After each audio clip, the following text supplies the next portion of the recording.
Hi guys, and welcome back to the next modality video with Nick. Hiya. So thanks very much for watching. In the last video I talked about 5 steps to brewing really great tea. But this video I just wanted to talk a bit more about different teaware that's available now. You don't have to get all these things.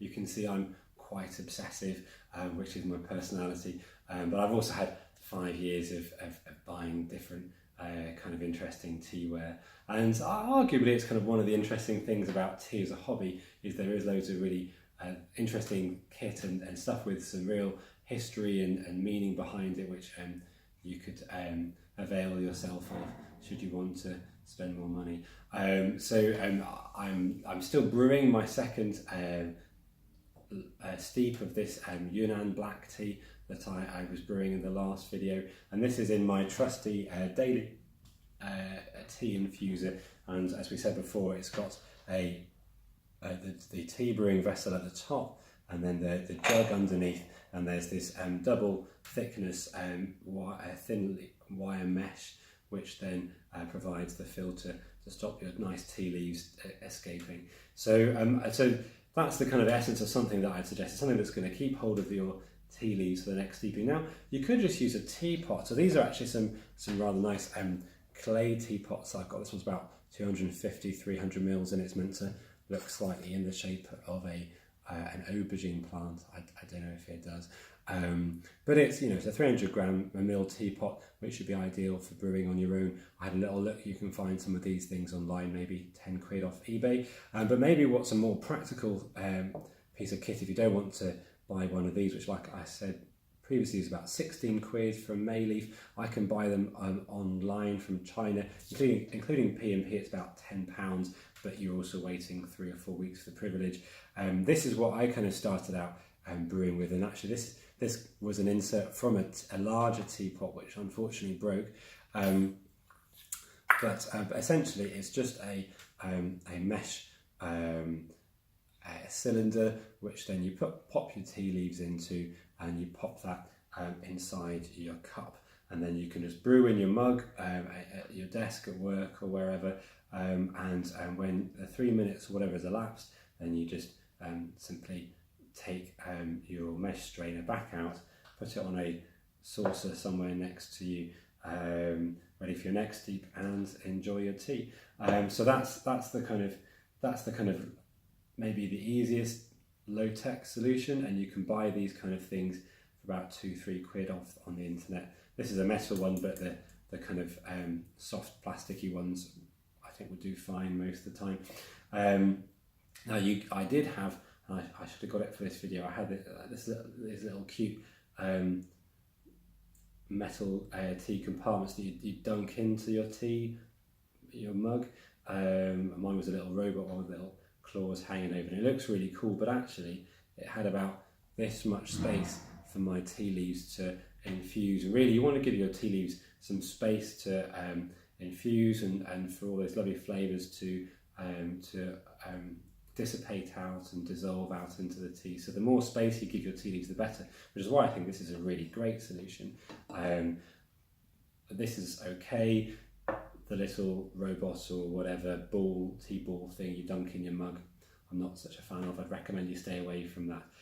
So steep number 2 is done. So let's get that bad boy drained. Very good. This is the kind of larger size one. I had some of these for when I did the modality GP event when we had some tea together.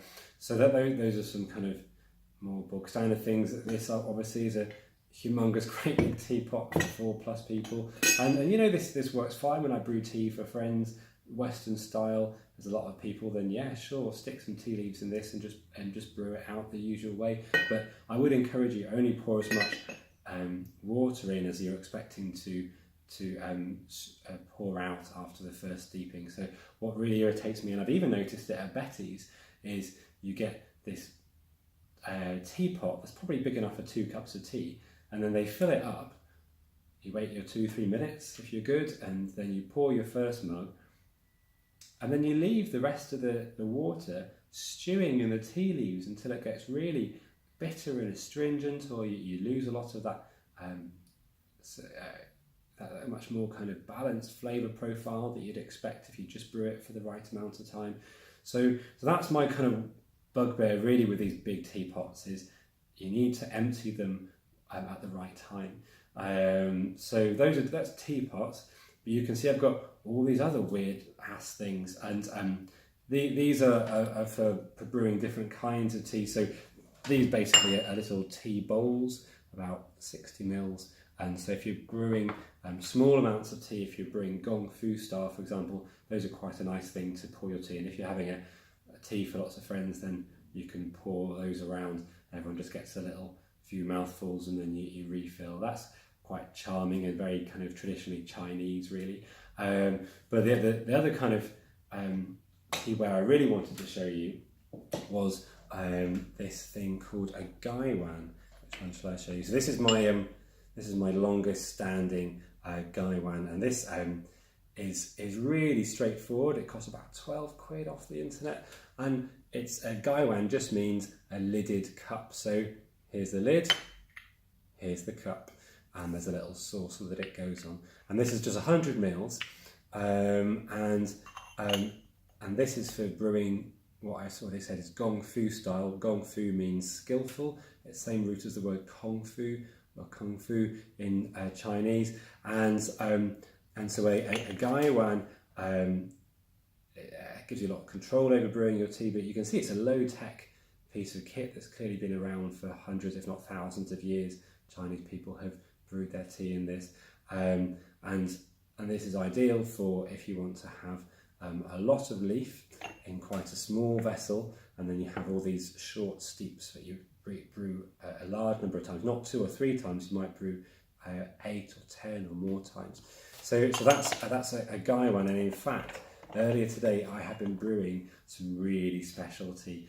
This is 19-year-old tea, a pu'er tea from again Yunnan province, and this is a slightly bigger gaiwan. This is my fanciest gaiwan. Can you see the duck egg shell and the little brown ribbing around the edge? Really lovely. That's from Mayleaf Tea House again, and you can see inside that's how much tea leaf I've got in here. So that's about, I'd say, maybe 1/3 to 1/2 full of tea leaves, and then you pour the water up to near the rim, and then when you're ready, as you can see from the shape of the tea, then you just tilt the lid and then pour through the little gap that you create there. And depending on the size of the gap, it'll pour quicker, but you might lose more tea leaves. So you do lose a little bit of tea leaf. It's not quite as clean as this mechanism, but it's a really simple piece of kit. And if you're thinking about, I might be interested in this strange gong fu brewing that Nick's talking about, then an inexpensive gaiwan is a really great investment. And you can see they come in all sizes. This is a little 60 ml size, and we've got the 100 ml version. I think also 150. And this one's meant to be 150, though it looks a bit bigger, doesn't it? And then this is a really nice piece of kit that my sister-in-law and brother-in-law gave me, and it's from Jing, which is a really great high-quality tea producer or tea vendor in the UK, and it's a 2-part system, and essentially this is trying to make gong fu brewing a bit easier for people who are kind of starting out and not quite so used to this Chinese way of brewing. So this you can see looks like a gaiwan, a lidded cup, except for you can see it's got these this perforated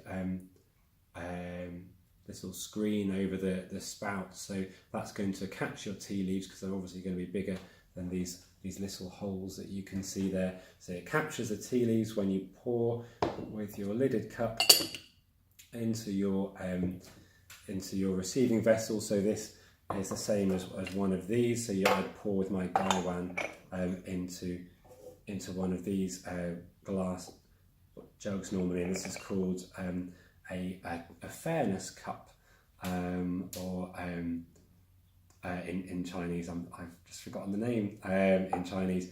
I think that's a really nice term, the fairness cup. The idea is that if you were to pour directly into these different cups, then it might be a different strength, whereas if you pour directly into the Gong Dao Bei, that's what it's called, then that the tea is all mixed up and everyone's getting the same strength of tea when you pour your tea out for your session. So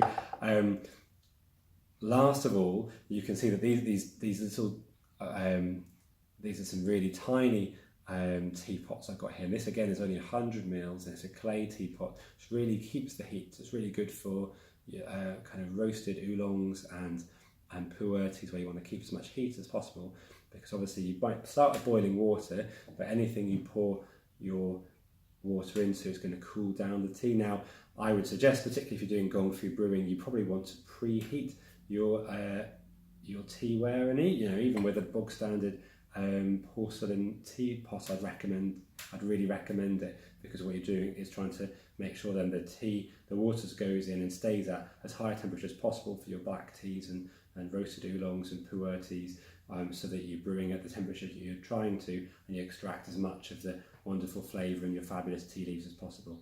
So I hope that's given you a little insight into there's some really easy tea brewing things I'd really encourage you to buy, but also if you do follow me down this rabbit hole a bit further, then there's also these other interesting kind of brewing vessels which you might find are better for different styles of tea brewing. Well, I hope you enjoyed this video.